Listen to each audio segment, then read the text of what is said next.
Bonsoir à tous, chères auditrices, chers auditeurs, chers tous. Ce soir, on a du beau monde et on applaudit pour eux, puisqu'on a Manon et Mika qui sont parmi nous. Comment est-ce que vous allez tous les deux en cette belle soirée du 07 mars 2024 ? Bien, depuis que je suis en votre compagnie. Ah, bah ça c'est formidable. Et toi, Mika ? Pareillement. Franchement, je suis très très heureux d'être là. Eh ben, Très très toi, content. Marc. Eh ben moi je suis heureux d'être là avec vous ce soir et avec les milliers de personnes sur notre plateau. Waouh. C'est faux, on est 3 plus le bot qui nous enregistre. Mais une fois n'est pas coutume, Mika, tu es venu ce soir avec des petits conseils, je pense, littéraires peut-être. Eh ben oui, tout à fait. C'est exactement le cas, même si ceux-ci sont un peu particuliers par rapport à d'habitude. Ah, Puisque, comme tu l'as si bien nommé et bien trouvé, le nom de ma chronique s'appelle Passion Mika. Un nom d'ailleurs qu'on a communément, sur lequel on s'est communément accordé. Parce que je parle effectivement souvent des coups de cœur, des choses que j'ai aimées. Et c'est normal, ça fait partie de mon métier. J'aime les choses, j'aime bien en parler. J'aime parler tout court, donc du coup, l'un dans l'autre, ça tombe bien, j'en ai fait mon métier. Et il se trouve que, il y a pas longtemps, j'ai eu 2 recommandations qui ont popé en fait dans mon fil d'actualité. 2 recommandations suite à un ancien métier que j'ai fait, un métier que Marc, toi tu fais toujours et que Manon tu as exercé en même temps que moi. C'est médiateur à la Grotte Chauvet. Ce métier en fait m'a appris beaucoup de choses, m'a fait rencontrer beaucoup de gens. Et parmi tout ça en fait, j'ai également appris beaucoup de choses sur la préhistoire. Et il se trouve que dans mon métier actuel, donc je suis libraire, il y a 2 sorties récentes qui justement traitent de préhistoire de manière radicalement différente. Et je voulais vous en parler parce que ces 2 lectures, je ne les ai pas particulièrement aimées. ah. Et c'est pour ça que je voulais vous en parler, parce que pour une fois, je ne parle pas d'une de mes passions, mais je parle de quelque chose qui, pour le coup, est passionnant. Wow. Je vais vous parler ce soir Bravo. de 2 histoires Oh. qui ont été mises en bande dessinée. Donc l'une s'appelle Peindre avec les lions, édité chez Dargaud, et l'autre c'est TP sur la colline, TP la colline, pardon, aux éditions Ça et Là. Ce sont 2 titres qui sont parus à 1 semaine d'intervalle, et du coup je trouvais l'occasion un petit peu bonne, transition toute trouvée, pour du coup, discuter avec vous de tout ce qu'on avait vu au cours de cette année où on avait été médiateurs ensemble. Bon, il y a beaucoup de choses qui sont un peu plus lointaines, on va aborder d'autres périodes, puisqu'il y a aussi des choses que je ne savais pas et que du coup ça m'a amené à faire des recherches. Et c'est ça justement ce dont je voudrais Ok. parler. La bande dessinée, c'est un média que moi j'apprécie énormément, je n'aurais pas fait mon métier sinon, et surtout en fait qui nous permet de faire des découvertes et qui éveille notre curiosité. Je dois être curieux dans mon métier et je suis curieux dans la vie de toute façon. Donc du coup ça collait pas trop mal et je suis arrivé à une conclusion. Je me suis dit mais en fait qu'est-ce qu'ils vont m'apporter ces 2 bouquins ? Vu que je les ai pas particulièrement appréciés ni par leur histoire ni par leur style graphique, qu'est-ce que je vais en retenir ? Et ben, en fait ce que je vais en retenir c'est plutôt ce qu'ils vont essayer de transmettre, puisque tous les 2 transmettent des choses très différentes, que ce soit dans leur utilisation narrative, dans l'utilisation graphique, mais surtout leur médiation scientifique. Puisque ce sont 2 livres qui parlent de faits historiques et surtout de lieux historiques. En l'occurrence, pour notre premier exemple, Peindre avec les lions va nous parler de la grotte Chauvet. Oh. Une grotte évidemment avec laquelle nous avons toutes et tous ici un affect particulier. C'est vrai. Je l'ai C'est vu là passer qu'on celui-là. s'est- c'est là qu'on s'est rencontrés. Ouais. Oui. Et alors, comme je vous l'ai dit, je n'ai pas particulièrement aimé la lecture. J'ai pas dit que je l'avais détesté, cependant. J'ai trouvé sa lecture très intéressante, notamment pour un point qui, selon moi, est le point le plus fort de cette histoire. C'est sa rigueur scientifique. Je vous enverrai des trucs au fur et à mesure de la soirée. Ouais, bien sûr. Normalement, j'ai réussi. Je sais pas comment, mais je vais essayer. Je fais des petites captures d'écran des 2 BD pour vous les envoyer. Alors, forcément, pour nos auditeurs et auditrices, ça va être compliqué de vous décrire des images parce que j'ai pas fait d'études liées à l'image. Voilà, juste j'en suis passionné, j'adore les images, j'adore transmettre ce qu'elles véhiculent, mais je pourrais pas vous décrire ce qu'on voit actuellement. Je peux simplement vous dire que le style graphique fait très franchement penser à de la bande dessinée jeunesse, Carrément. destination Oui, très grand public. oui. J'aime beaucoup ce que je vois visuellement, je trouve ça Voilà, très joli. c'est extrêmement coloré. Je résume vite fait l'histoire. C'est l'histoire de Hélé, une jeune fille qui va devenir celle qui va faire les dessins de la grotte Chauvet.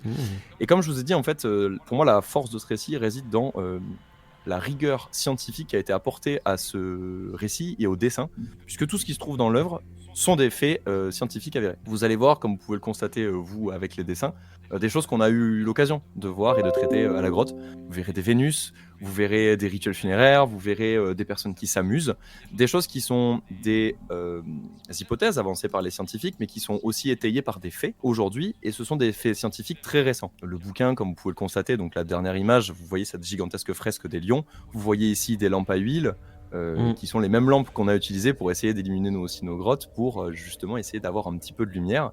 Et alors évidemment, très difficile de représenter une réalité historique sur des faits qui se sont passés il y a plus de 36 000 ans. Donc du coup, évidemment, c'est une histoire qui nous est racontée, mais qui prend place dans un contexte assez carré au niveau scientifique. Et ça m'a vraiment beaucoup plu là-dessus, puisque je sais toute la rigueur scientifique qu'il faut pour écrire ce genre d'ouvrage. Et je me dis que pour des néophytes, des gens qui sont juste tout simplement tombés... en fait, c'est tout simplement donc, le scénariste Fabien Groslo, qui est fan de préhistoire, grâce à son père, mais qui n'est pas un spécialiste de la préhistoire, il est scénariste.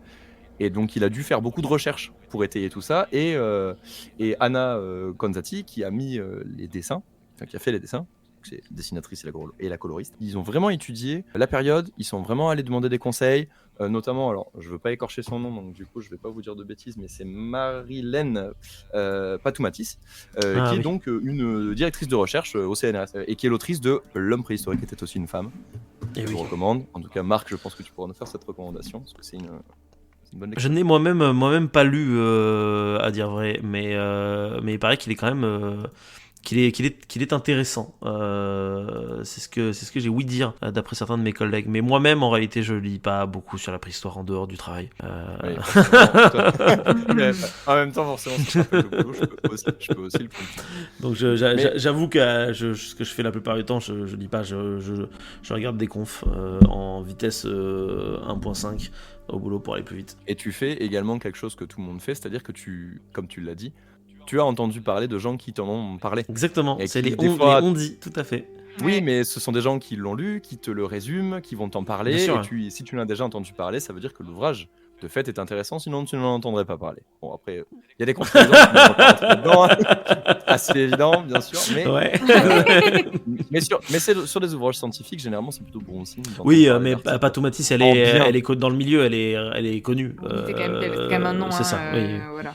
Oui, non mais ça c'est clair. Et du coup c'est pour ça que je trouve que le matériel de la bande dessinée se prête très très bien à la médiation scientifique. C'est pour ça que je voulais vous parler de ce bouquin, parce que justement, si vous vous intéressez un petit peu à la préhistoire, ou tout simplement vous vous y intéressez pas, mais vous trouvez que les couleurs sont jolies, ou que du coup en fait ça présente un univers qui vous intéresse, tout simplement la préhistoire, je trouve que c'est très intéressant d'avoir à sa portée un bouquin qui, sans vous rentrer dans une pédagogie excessive, tout en gardant en fait une continuité dans le scénario, que celui-ci soit relativement simple. On parle simplement c'est une biographie tout simplement qui nous est imaginée, une jeune fille qui va devenir traceuse. Je trouve le terme d'ailleurs hyper joli et hyper astucieux pour parler des gens qui dessinent, puisque on le sait, il y avait des postes au sein de certains clans, de tribus qui étaient, donc on vivait du nomadisme, mais il y avait beaucoup d'échanges entre. Et le postulat ici qui est fait, c'est que certaines personnes étaient dédiées à des tâches, des chasseurs, des chasseuses, des cueilleurs, des cueilleuses. Et c'est pareil pour ceux qui faisaient des dessins, c'était le travail de toute une vie, puisque les dessins qu'on peut voir dans la grotte Chauvet, vous vous doutez bien que c'est pas le premier des Kidam qui est capable de les dessiner. Il faut forcément qu'il y ait un entraînement et que le matériel qui soit mis à disposition, il y a eu de l'entraînement aussi dessus. Et ici, c'est le point de départ de notre histoire. Elé est une jeune fille qui sait... qui a on va dire un talent pour le dessin et pour imaginer des formes. Et lorsqu'elle est repérée par alors je sais plus si une femme ou un homme dans notre clan d'importance, elle va être amenée ensuite dans le clan des traceurs qui officient à la grotte Chauvet et qui vont donc au niveau du pont d'Arc dresser un camp pour justement aller peindre et dessiner dans les... J'ai trouvé ça assez intelligent et astucieux justement pour nous présenter le quotidien de ces personnes, puisque les personnes à la préhistoire ont vécu beaucoup de clichés de la part des hommes modernes. On les a toujours imaginés comme des bêtes sauvages, hirsutes pendant très très longtemps. Il n'y a que récemment que concrètement, en s'intéressant un petit peu plus à leurs histoires, on se rend compte que c'était pas juste des macaques avec des bouts de bois. On parle bien entendu d'hommes et de femmes qui sont comme vous et moi tout simplement, et qui s'habillaient, qui avaient des rites funéraires, qui avaient des sentiments tout simplement, choses qui étaient beaucoup moins dépeints il y a quelques années. Aujourd'hui, justement, je trouve que cette BD permet de remettre à sa place cet homme préhistorique, qui n'était pas si préhistorique, puisque finalement on en est assez proche. Mais je vous dis que j'ai pas particulièrement aimé sa lecture, parce que personnellement, j'ai pas été emporté par l'histoire. Le scénario est assez convenu, je vais dire. Ouais, cousu de fil blanc. Voilà, les dessins sont très très jolies, mais ne m'ont pas particulièrement touché. Ouais, moi je Cependant, suis pas fan, j'avoue. Des dessins mais je dois quand même. Mm. Ouais, mais je reconnais qu'effectivement, ça ne plaira pas à tout le monde. Mais par contre, si ça peut vous plaire, je vous invite à lire quand même Peindre avec les lions, parce que c'est une super œuvre qui regroupe beaucoup de vérités historiques, en tout cas, pas forcément de vérité, puisque c'est très difficile d'avoir la vérité en préhistoire, mais en tout cas de faits historiques établis. Et il les rapporte dans un récit de façon à ce que ce soit non plus. Voilà, ça coule bien. Ouais. Voilà, donc il y a des rencontres avec Néandertal. Il y a effectivement des prises de position qui peuvent être douteuses, mais on parle tout de même d'un récit narratif. On ne parle pas ici d'un ouvrage scientifique. Hein. C'est un ouvrage aux destinations du grand public. Oui, bien sûr. Tout comme le second ouvrage dont je vais vous parler, qui, comme je vous l'ai dit, est sorti à 1 semaine d'intervalle, qui lui graphiquement est beaucoup plus intriguant, beaucoup plus intéressant, puisque son auteur est un auteur de bande dessinée pour enfants. Mais vous allez voir que le style graphique, je vais vous l'envoyer, lui par contre est beaucoup plus hérité du roman graphique, et qui ici nous raconte l'histoire de 2 êtres. Donc c'est Rat et Mur. Et Rat et Mur sont 2 personnes très différentes, puisque Rat est un être humain et Mur est un cerf. Voilà. Les 2 peuvent communiquer, donc vous comprenez tout de suite que là on arrête la dimension de la recherche scientifique et de la rigueur, puisqu'on va tout de suite rentrer dans une épopée mystique, et va nous raconter tout ceci autour d'un site archéologique extrêmement étonnant et intéressant, qui est le site de TP Gobat. C'est TP Gobetli TP. Ouais, Gobekli Gobekli. TP. Voilà, merci. Voilà, Gobekli. Gobetli Merci. TP. Superbe site. Gobekli TP, qui est un site en Turquie, et c'est historiquement, en tout cas à l'heure actuelle, ce qu'on qualifie de premier temple érigé par l'homme, il y a maintenant environ 9000 ans. Et du coup, en fait, c'était un site que je ne connaissais pas du tout, et qui, grâce à cette bande dessinée, en fait, m'a permis d'aller farfouiller un petit peu, parce que moi, je suis pas spécialiste de la préhistoire, ok. Ça fait même plus que ça, parce que c'est en millénaire avant JC, donc ils font pas before present, du coup, on va dire que c'était il y a globalement 10 000 ans. Entre 10 000 et 11 000 ans. Le site était occupé, et c'était un site qui, effectivement, alors on a évidemment du mal à expliquer, parce que tout ce qu'on a retrouvé, c'est beaucoup de dessins animistes. On a retrouvé des statuettes, on a retrouvé des gigantesques en fait statues je sais pas si on dit dolménales, des dolmens en gros, qui sont érigées en forme de Statue T. menhir, peut-être. Ouais, mais c'est pas tout à fait des menhirs, mais voilà, en gros, c'est des Mégalithiques. gigantesques stèles. Ouais, C'est voilà, mégalithique, c'est le ça. terme, ouais. Mégalithique, Ah ouais, oui, je vois c'est les ça. photos là. Et donc c'est mégalithique, et en fait en forme de T, voilà, et qui du coup font penser un petit peu à ce qu'on peut retrouver à Stonehenge, par exemple, ou des pierres dressées qui sont du coup apposées les unes sur les autres. Et ce temple a effectivement eu une occupation pendant plusieurs millénaires, jusqu'à en fait la cessation des activités plusieurs milliers d'années plus tard. Et là, le récit, par contre, nous emmène et nous embarque dans une aventure beaucoup plus mystique. Cette fois-ci, on part complètement de la réalité historique, on va suivre justement quelque chose de beaucoup plus fantasmé. Vous allez le voir en regardant les images, on va suivre des personnes qui, il y a 9000 ans, se promenaient en pagne, quasiment tout nus, avec des masques de crânes d'animaux, et qui parlent aux animaux bien vivants. Mais c'est ce que veut nous raconter le récit. Une fable qui, cette fois-ci, est un conte fantastique. Il n'y a aucune recherche de la vérité historique là-dedans, mais en même temps, le site s'y prête également, puisque celui-ci, justement, a été un haut lieu du mysticisme il y a plus de 10 000 ans. Et donc, son auteur a voulu nous faire découvrir ce site à travers une histoire qui se passe à la préhistoire. Le truc, c'est que, encore une fois, quand on compare 2 ouvrages et qu'il y en a un qui est extrêmement rigoureux en termes de scientifique et l'autre qui ne l'est pas du tout, on peut pas s'empêcher de les comparer scientifiquement.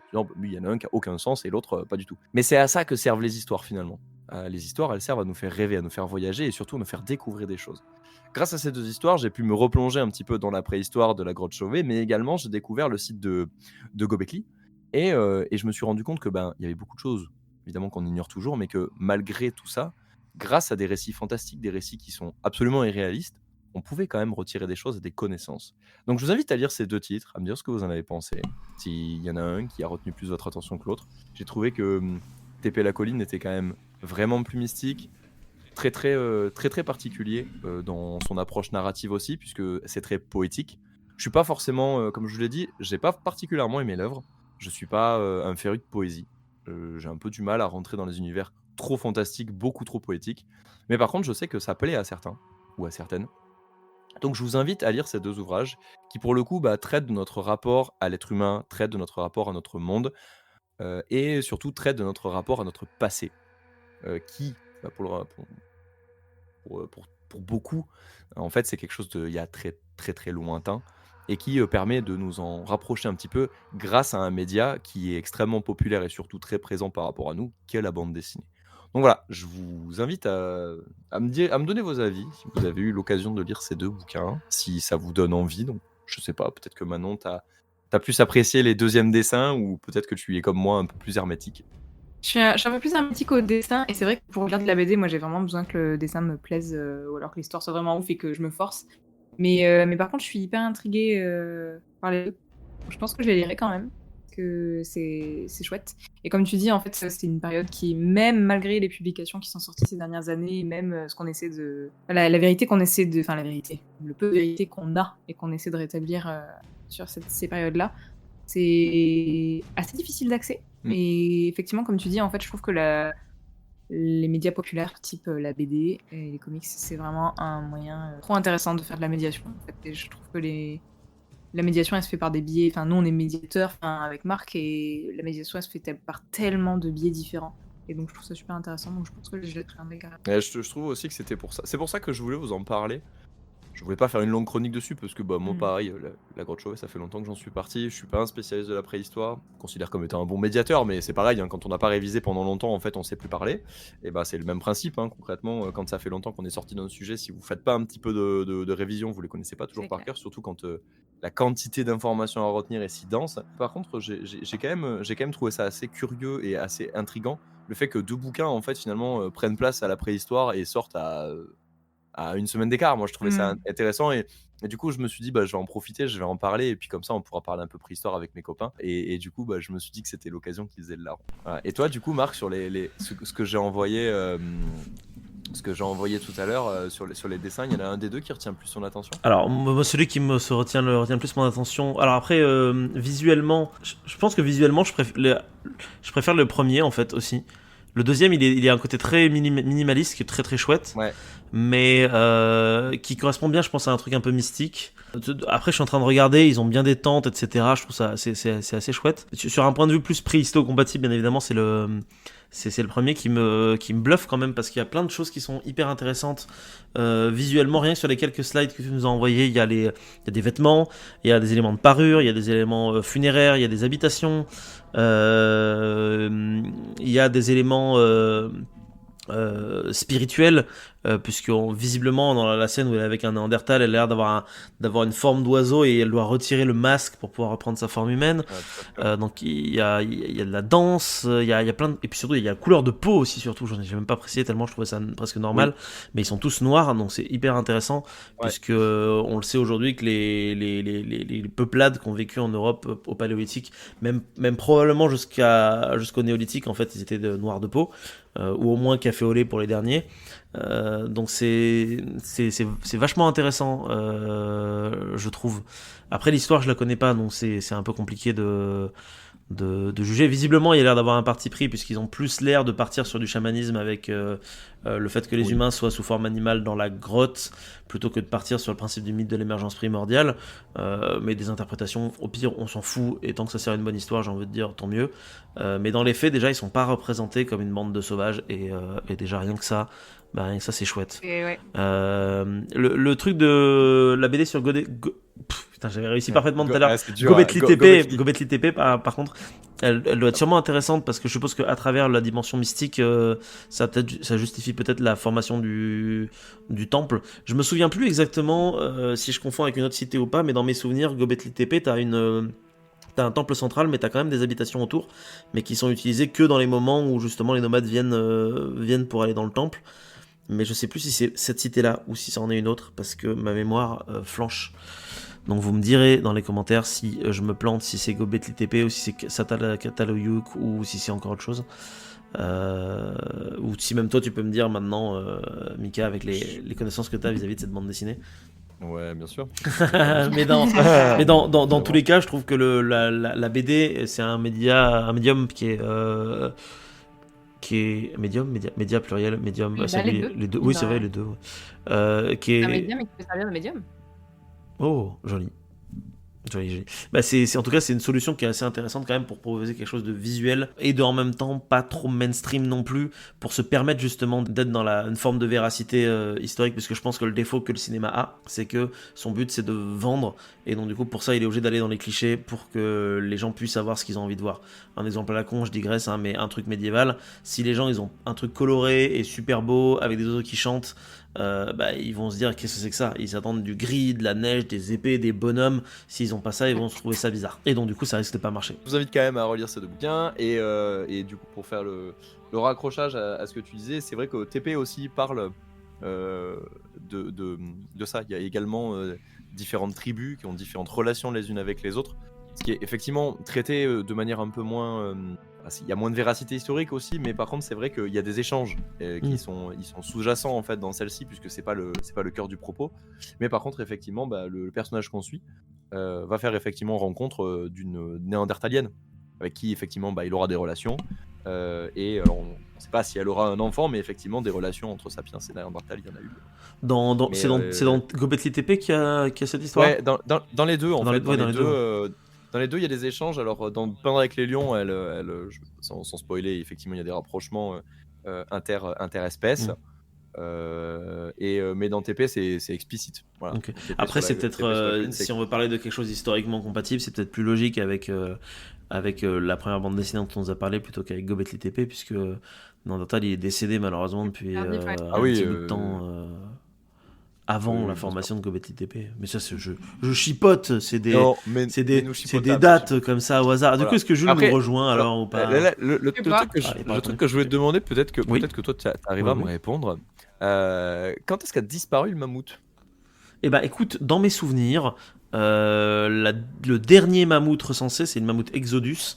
C'est quoi, on va chercher en direct. Mais le mammouth Exodus, je crois que c'est 2000 ans avant GC. Ah donc ok, parce qu'il y a de la chasse au mammouth, et effectivement il y a cette phrase qui dit il y en aura bientôt plus, et je voulais juste savoir si c'était effectivement pour faire un peu du sensationnalisme ou au contraire si c'était vérifié historiquement. Donc effectivement l'auteur a fait des bonnes recherches manifestement, en tout cas géographiquement, et sur la topologie du temple. J'ai vérifié et effectivement le site est très bien représenté. C'est ça. C'est pas le mammouth Exodus, je dis de la merde, c'est le Mammuthus exilis, pardon, subtil. C'est un mammouth laineux nain qui a vécu jusqu'à 2000 ans avant JC. Okay. Voilà, donc c'est les derniers mammouths qui présentent une forme de nanisme insulaire dû au fait qu'ils se sont réfugiés en Sibérie et qu'il y a des montées des eaux qui les ont bloqués sur des îles. Et c'est lequel ton préféré de mammouth, Marc? Moi? Quel est ton mammouth? Mon mammouth préféré, je pense que c'est celui que je connais, c'est le mammouth laineux, qui est le mammouth Primigenius, je crois. Allons voir ça. Ah waouh. Mammouth laineux, mammouth Primigenius. Ouais. C'est celui de la préhistoire. Après, les autres, on les connaît pas tant que ça, parce que le mammouth de Colomb, c'est américain, etc. Mais si vous vous posez la question des animaux de la préhistoire, ceux que vous aimez, etc., moi je vous envoie surtout tous les deux, mais aussi les auditrices et les auditeurs, à aller écouter un super quiz sur les animaux du Pléistocène supérieur qui a été réalisé par Clément lui-même, spécialiste de la question. Waouh. Ok, pas mal. Après, sinon, j'allais lancer justement en parlant d'animaux, parce que du coup, il y a plein d'animaux qui ont survécu à des épisodes. C'est vrai, c'est incroyable. Tu sais quoi, vas-y, on y va. Et oui, il y a des animaux qui ont survécu à des épisodes glaciaires, tout à fait. Notamment, probablement, un animal avec des plumes que vous connaissez, je suis sûr. Le pingouin. De quoi tu vas nous parler, Marc? Quoi Je vais vous parler d'un manchot, bien sûr, mais je vais vous parler d'un manchot un peu spécial aujourd'hui, puisque je vais vous parler d'un manchot qui ne vit pas en Antarctique. Waouh. Comme la plupart des manchots en fait, maintenant vous le savez, ouais. La plupart des manchots, en Antarctique il doit y avoir 4 ou 5 espèces de manchots, je me souviens plus bien. Mais là j'aimerais vous parler d'une des espèces de manchots qui vit beaucoup finalement avec les humains. C'est les manchots du Cap. Je sais pas si ça vous dit quelque chose ou pas. Oui, ça me parle. Ouais. Je vais voir la petite tête. Oui. Le manchot du Cap. Il ressemble comme 2 gouttes d'eau au manchot d'Humboldt et des Galapagos. C'est juste que lui, il vit en Afrique du Sud. Il est trop chouchou. Le manchot du Cap, il s'appelle Ingouza dans la langue locale. Ou alors, sinon, Sphinescus demersus en latin, demersus signifiant plongée. Il est l'une des 4 espèces du genre Sphinescus, donc la dernière que nous on va voir dans ce long parcours sur les manchots. Et il se limite aux régions de l'Afrique du Sud et de la Namibie. C'est la première espèce de manchot qui a été découverte par les Européens. En effet, c'est les navigateurs portugais qui les ont aperçus en premier, notamment Bartholomew Dias, qui les a aperçus lors de son expédition en 1487 jusqu'au cap de Bonne-Espérance. Et il les aurait vus aussi aux baies de Algoa et de Mossel. Un peu avant, il y a même Diego Cao, alors je sais pas vraiment comment ça se prononce le portugais, donc j'improvise, Diego Cao, qui on a vu en atteignant le cap Cross en Namibie en janvier 1486. Alors après, ça c'est des on-dit parce que vaguement c'est des descriptions d'oiseaux, mais la première relation écrite de manchot provient en fait de l'expédition de Vasco de Gama qui a rejoint l'Inde en contournant l'Afrique en 1497 et 1499. Alvaro Velo, membre de l'expédition, a même rédigé le journal de Vasco de Gama et il y décrit le manchot du Cap. Lui, il l'a nommé Photilicaios, qui sera retranscrit plus tard en Sotolicarios ou Sotolicarios, pareil, mais avec un Y, et ce sera traduit avec le terme inexact de pingouin. Donc je peux vous donner la traduction de comment il est décrit. Alors je cite: dans cet îlot, il y a des oiseaux de la taille d'un canard qui ne volent point parce qu'ils manquent de plumes aux ailes et que l'on nomme pingouins. Nous en tuâmes autant que nous voulûmes, ces oiseaux brés comme des ânes. Au 3e jour du mois de mars, nous atteignîmes la baie de San Bras, où nous prîmes quantité d'achoa, ainsi que des loups marins, mais aussi des pingouins, dont nous fîmes salaison pour la traverser. Le manchot de Cap, il ressemble beaucoup, comme je vous l'ai dit, à ses cousins, avec son dos noir, son ventre blanc, avec une unique bande noire et quelques petites taches noires, tête noire, bande blanche, pieds noirs, il est très très noir hein, finalement. La partie sans plumes sous les yeux devient rouge en cas de forte température. Je précise aussi que du coup il a les yeux marrons, il a une taille de 70 cm environ, son poids il est assez léger, c'est entre 2,4 et 4 kg. Il a un bec de 5,5 cm et des ailes de 18,5 cm, ce qui en fait un manchot totalement normal, hein, comme la plupart des espèces de manchots. D'ailleurs, comme la plupart des espèces de manchots, il est également monogame. Le manchot du Cap est considéré comme celui ayant la parade nuptiale la plus élaborée. En gros, le mâle va chanter, il est assez bruyant et certains comparent volontiers son cri justement à celui d'un âne, comme vous avez pu le voir dans l'extrait précédent. Puis la femelle répond et lorsqu'ils se retrouvent, ils vont effectuer à deux une petite danse en forme de miroir, puis se papouiller avec leur petit bec. Tour à tour, ils vont frotter leur bec contre le ventre et lorsque tout est réglé, ils vont se mettre à faire un petit nid, si c'est pas mignon. C'est un peu différent des petits cailloux de Yubi le petit pingouin, mais on est un peu dans la même, bon. dans la même ambiance. C'est le point Godwin, C'est le point Yubi, je l'ai placé pour toi. Exactement. Alors, le nid, il est fait dans un terrier pour se protéger des prédateurs et des fortes chaleurs. 2 œufs sont pondus comme d'habitude, ils sont couvés pendant 38 jours, aussi bien par le mâle que par la femelle. À l'éclosion, les poussins ont déjà du duvet. Les parents les nourrissent par régurgitation jusqu'à l'âge de 2 mois. Ils vont les nourrir de petits poissons tels que le pilchard, l'anchois, la sardine et le hareng. Les goélands dominicains et les chasses sauvages s'attaquent aux œufs et aux poussins. Et les adultes, quant à eux, sont poursuivis dans l'eau par les otaries du Cap, les phoques, mais aussi les requins. Juste comme ça, en passant, en Namibie, les jeunes otaries à fourrure du Cap Cross sont massacrés à coups de couteau sur les plages du Cap Cross, justement. En 2012, 91 000 otaries ont été égorgées et dépecées. Le trafic de peau d'otarie rapporte moins de $5 par animal. C'est horrible et il me semblait important quand même de le soulever. Retour aux manchots donc. Les jeunes manchots du Cap sont initialement bleu ardoise sur le dos, c'est très joli, et ils virent ensuite vers une couleur plus brune dans les 2e et 3e années. Ce qui est intéressant avec les manchots du Cap, comme je vous l'ai dit au début, c'est qu'ils vivent proches de nous, les humains. Si vous partez faire un voyage en Afrique du Sud, vous pourrez en fait les voir très facilement, notamment à Boulders Beach. Cette plage est l'une des plus agréables de Simonstown pour observer les manchots du Cap en Afrique du Sud.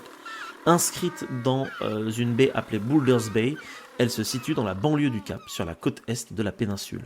La plage est spécialement aménagée pour l'observation des manchots, avec des points d'intérêt situés sur la plage et des passerelles situées au-dessus de la colonie. Elle fait partie du parc national de la montagne de la Table. Il est également possible de se baigner à côté des manchots, à partir de la plage juste à côté. Plutôt chouette? Eh ben en fait, pas du tout. Pas du tout. Exactement. T'as T'as senti qu'elle allait avoir un rien à piège. faire Ouais, En mode, Je veux dire, mais Ouah. le tourisme est en train de détruire leur colonie. En fait. Exactement, la population de manchots du Cap est constamment en déclin et le responsable, c'est bien évidemment les humains. Aujourd'hui, l'espèce Oui, est d'habitude. menacée, estimée à 180 000 adultes seulement sous la pression humaine. Sa population décroît en permanence, ainsi que le nombre de nidifications. Ce déclin rapide s'explique pour plusieurs raisons. La pollution avec les flaques de mazout et les huiles de pétrole, les huiles et le pétrole, la diminution de son habitat par la pression humaine et industrielle, le ramassage de ses œufs, le ramassage du guano perturbant les colonies de manchots et détruisant les sites habituels de nidification, l'introduction de prédateurs et bien évidemment la surpêche. Pour un petit comparatif, à la fin du 19e siècle, il y avait 1,5 à 2 millions de manchots du Cap.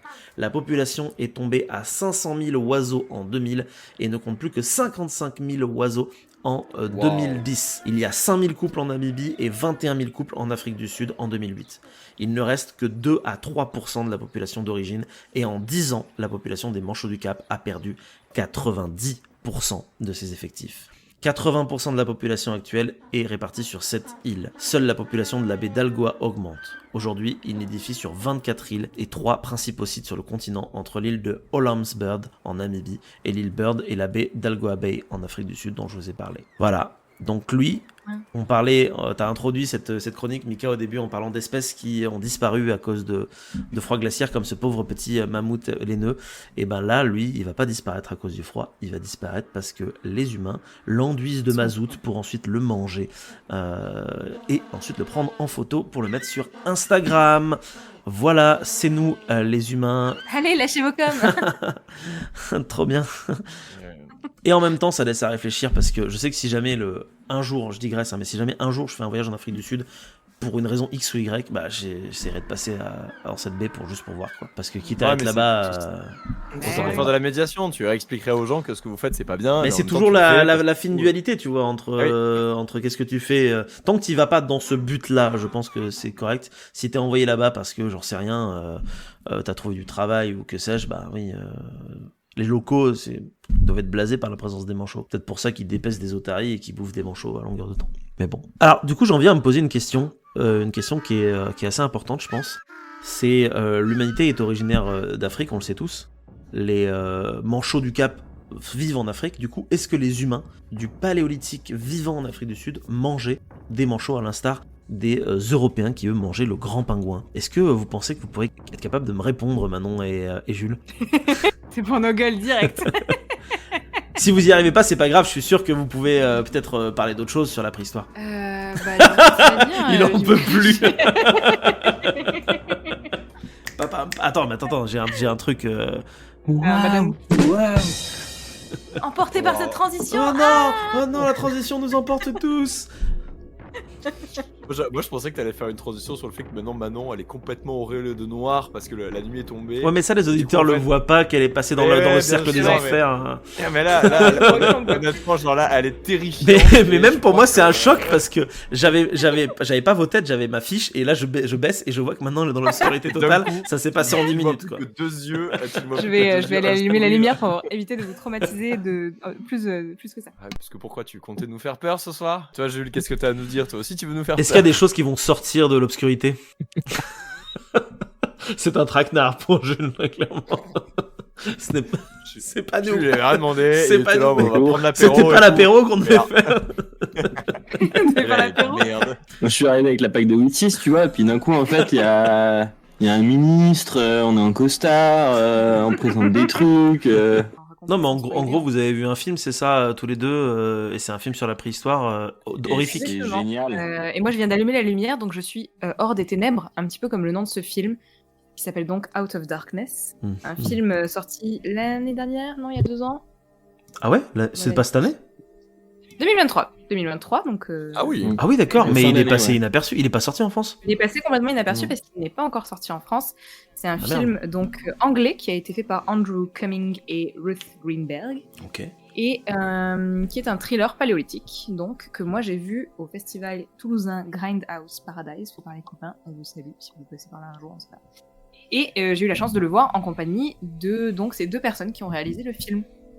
Donc c'était très chouette parce qu'on a eu la séance et qu'après on a pu débriefer. À l'époque, le film ne s'appelait pas Out of Darkness, il s'appelait The Origin. Oh. Et j'avais été très séduite par l'historicité et la tentative d'historicité et le scénar et tout ça. Et donc voilà, avec Jules, on l'a regardé lundi. Donc peut-être on peut vous en dire 2 mots, mais c'est difficile de vous en dire. Vous allez spoiler, c'est ça, Ouais. sinon. Pas assez. Donc en fait, c'est juste vraiment histoire de rebondir sur ta chronique, Mika, peut-être et de donner nos avis sur ce film qui n'a pas encore de date de sortie prévue en France, mais ça vaudra le coup Quand il sortira, carrément. Ouais. Non mais en fait, je sais pas, ouais, ce qui était cool, enfin je sais pas sans spoiler. Ouais, En fait c'est le cadre, en fait c'est la période, enfin c'est vrai que la préhistoire, enfin on en a déjà parlé plein de fois, et c'est quand même une période qui est un peu charcutée, ou alors qui est traitée mais vraiment... Bras dessus, quoi. Ouais, enfin de manière, enfin c'est toujours genre juste du truc un peu survie, etc. Le côté film d'horreur à la préhistoire, moi je trouve ça déjà chouette comme pitch. Enfin c'est intriguant quoi. Puis ça va faire aussi qu'il y a des gens qui s'intéressent pas forcément à la période préhistoire qui peuvent s'y intéresser. Et juste en fait, bah bon il y a forcément, il y a des choix qui ont été faits forcément, c'est pas la question, mais putain ça te plonge quand même vraiment dans une période qui... Donc, enfin, dès le départ du film, ils te mettent 40 000 ans à peu près. Putain, mais t'es pas dans de la forêt vierge. Enfin, tu sens qu'on se caille, quoi. Les gens ont des vrais vêtements, les gens ont du matos. Les gens ont pas d'ailleurs que du matos de survie. Ils ont aussi des trucs autres. Enfin, ils ont de la parure, ils ont des machins. Enfin, tu sens qu'il y a une vie derrière, qu'il y a une culture, quoi. Et c'est chouette à voir, quoi. Carrément, on voit notamment des ronds, pas des ronds, des tomatropes. Oui, j'en ai vu un dans la bande-annonce à un moment donné. Ouais. On voit des trucs vraiment stylés. La bande-annonce, si vous pouvez la regarder, elle est très courte et elle parle pas du tout, et c'est justement ce qui est cool. Elle fait peur. Ouais, je pense que ce qu'on peut saluer surtout, c'est la photo du film, Ouais. qui est De ouf. incroyable. Tout se passe en fait autour du feu, et tu m'as fait une réflexion intéressante pendant le film, Jules. Tu m'as dit, c'est marrant le feu parce qu'en fait, toi, tu vois pas du tout ce qu'il y a autour, et par contre, tout le monde te voit. Et c'est assez, je trouve que ça pose bien les bases pour flipper. Ça fait bader, ça y est, j'ai peur là, ça y est. C'est pareil avec la lumière, hein, c'est pas. Voilà, et toi, tu vois pas ce qu'il y a au-delà en fait, et la photo du film retranscrit vachement bien ça, c'est-à-dire que t'as le feu, tu vois les visages autour du feu, et tu vois pas du tout. Et c'est vraiment très chouette. Ils ont beaucoup tourné en Écosse pour ce film-là, et c'est vrai que c'est des paysages ultra désertiques. Moi j'ai adoré, enfin vraiment, de le revoir là en plus, j'ai trouvé ça encore mieux, quoi. Ok. Non, trop cool. En vrai, allez-y. Il y a une ambiance un peu. Dans la bande-annonce, il y a un truc qui. Vous me direz si c'est le cas ou pas, mais il y a une ambiance un peu chamanique qui sort aussi de. On peut pas trop vous dire de tout ça. sans spoiler. Parce que il y a des espèces de d'accord, vous rites êtes un peu étranges. Tout ce que je sais, c'est que j'aime pas trop quand ça fait Moi non flipper. plus. Mais vous me l'avez bien vendu en me disant que c'était pas un film flippant, c'était un film Non. à suspense. Ah, c'est pas un film d'horreur, alors c'est un. Ouais, c'est pas un film d'horreur, c'est un thriller. C'est un thriller. Ouais. Alors, J'ai dit ça, juste maintenant une petite, Ouais, elle a dit ça, une ouais. petite subtilité. Est-ce que The Conjuring c'est un film à suspense? J'en sais rien, Non, j'ai c'est jamais plutôt vu. une intrigue familiale. Ok, Ok, d'accord. ok.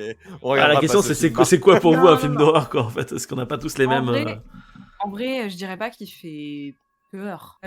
Il y a une ambiance quoi. Il y a du suspense, Enfin, t'as de la tension. En fait, je dirais qu'il y a de la tension, qu'il y a des moments où t'es un peu en mode. Mais non, je sais pas, j'ai pas il y a pas de jump scare de ouf, tu vois. Enfin, c'est pas. Ouais, mais il y a des esprits qui tuent des gens quoi. En termes d'ambiance, pour faire un parallèle, ça. Shining. Non, c'est la première partie du film Le Rituel. Où du coup tu sais pas ce qui... Non mais je veux dire, il y a rien qui se passe, enfin je veux dire, etc. Bah en fait c'est vachement ça, c'est un craquement plus loin, c'est une ambiance, c'est une présence, c'est des gens qui doutent de ce qu'il faut faire, vers où le groupe va et tout. Ça correspond bien, je trouve en termes de...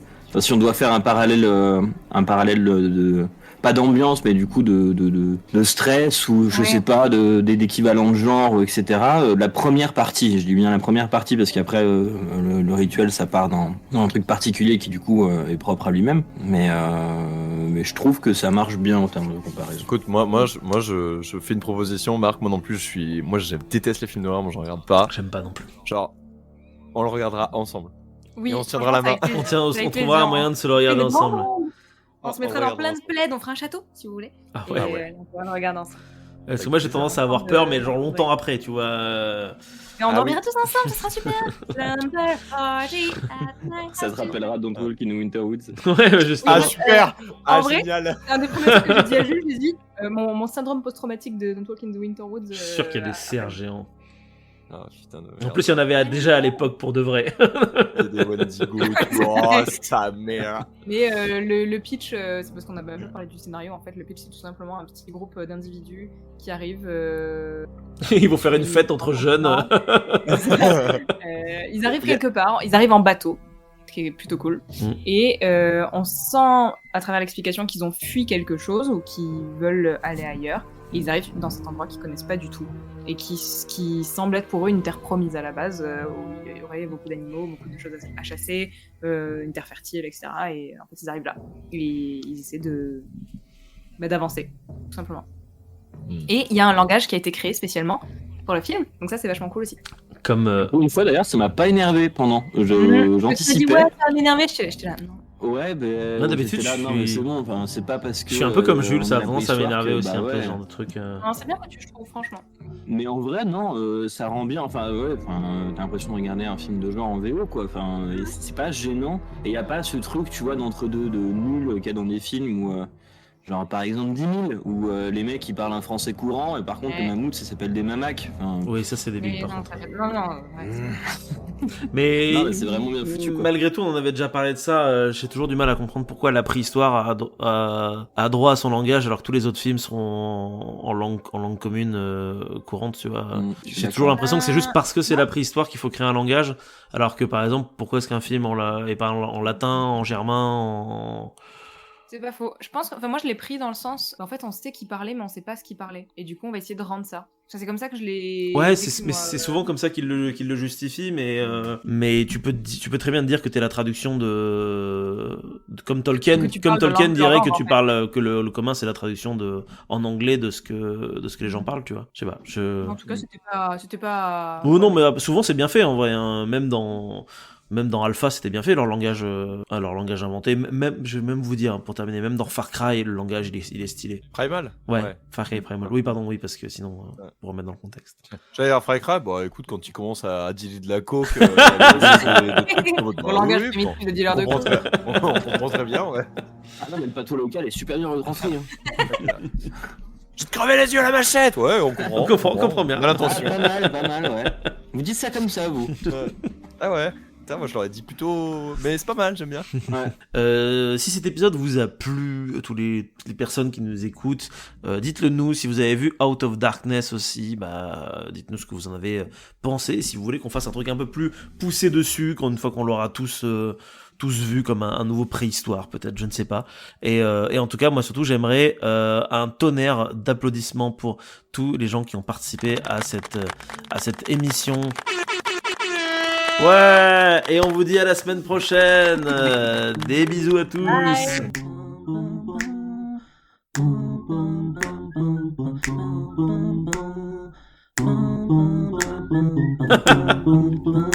Ce canard final est incroyable.